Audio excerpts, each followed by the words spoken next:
Welcome, welcome, welcome to Psalm of Saturday. My name is Magda Marsland. If you are new here, please consider joining us by subscribing to the channel. It is a pleasure for me to be here with you to do Psalm of Saturday. Every Saturday, we take the time out to read a psalm together. Sometimes in our busy life, we don't have time to really read a psalm to encourage us, to push us forward.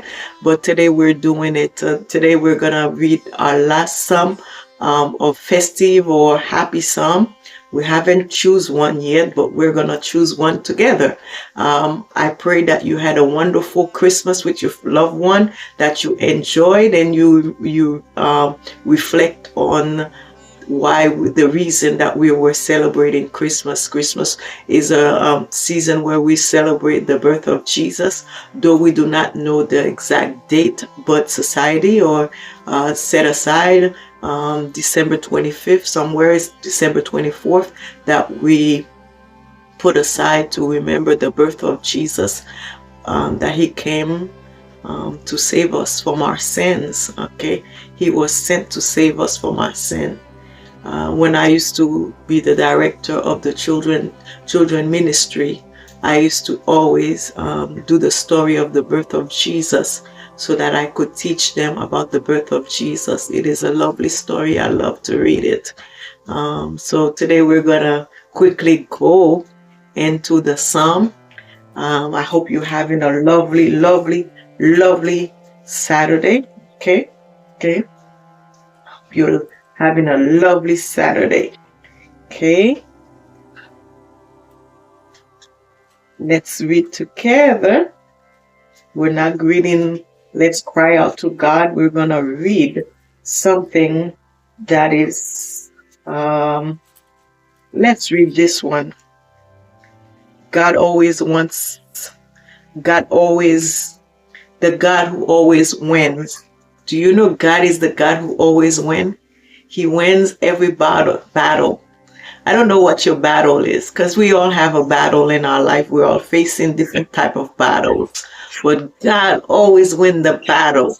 So, around this time of the year, the enemy is doing his attack. He's sending a lot of arrows. But we know our God always wins. He always wins. Let's read together. The God who always wins. People in Judah know God. His flame is great in Israel. His tent is in Jerusalem. His home is in Mount Zion. Their God broke the flaming arrow. The God broke the flaming arrow, the shield, the sword, and the weapon of war. God, how wonderful you are. You are more splendid than the hills full of animals. The brave soldiers were stripped as they lay asleep in death. Not one warrior had the strength to stop it. God of Jacob, when you spoke strongly, horses, riders fell dead. You are feared. No one can stand against you when you are angry. From heaven you gave the decision, and the earth was afraid and silent. God, you stood up to judge and to save the needy people of the earth. People praise you for your anger against evil. Those who live through your anger are stopped from doing more evil. Make and keep your promises to the Lord your God. From all around, gifts should come to the God we worship. From all around, gifts should come to the God we worship.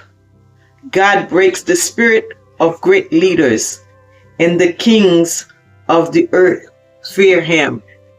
So I know that we are close to closing the year. We say thank you to God that we are still alive.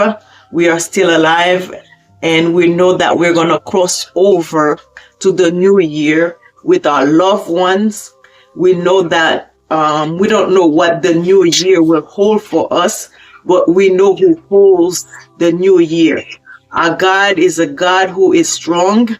He's a God who is a strong tower, and the righteous run to him. We thank him for such a great year, even if we had our ups and downs, but we are still here. Ebenezer, jusqu'ici l'Éternel nous a secourus, c'est ça qu'il dit. We say, Ebenezer, still our God is giving us the strength. We thank him that we are still here in the land of the living. And I pray that as you're getting ready to celebrate the new year, that you will give thanks to God, that you will worship him in truth and spirit. Okay? I don't have much to say today. Just that I'm grateful to be alive. I'm grateful to be amongst the living, because we know there are those who did not make it. We know there are plenty who have left us. We're still here. Every day we have given a new day. It's a blessing. It's a blessing. Another day, another blessing to be alive. I pray that the year will be great for you as you're getting ready to prepare for church. Some people go to church today, which is Saturday. Some go on Sundays. Whatever the day you set aside to worship God, you can worship him every day, every single day. The 7 days of the week we can give to God. But churches have set aside a specific day where we go into the sanctuary, where we go into the house of the Lord to give him a good worship. We give thanks and honor to him for all he has done and all that he continues to do for us. He is a great God. He's a loving God. And what are the things that we hope to accomplish for the new year? Most of us have New Year resolutions. Sometimes they accomplish them, and sometimes they don't go through. But whatever your resolution may be, make sure that God is the center of it all. He has to be the center of it all in order for your goal to be accomplished. Maybe your goal is to go back to school. Maybe your goal is to buy a home. Maybe your goal is to buy a new car. Maybe your goal is to reunite it with your loved one. Maybe they're away from you. Maybe they're in another country. But whatever your goal may be, know that God has to be the center of it all. And if he's the center of it, you be sure to know that you're gonna accomplish that goal. May the Lord bless you and keep you. May he make his face to shine upon you. Have a wonderful Saturday. Have a wonderful weekend. I love you. Till we meet again. Bless you. God bless you. Take care.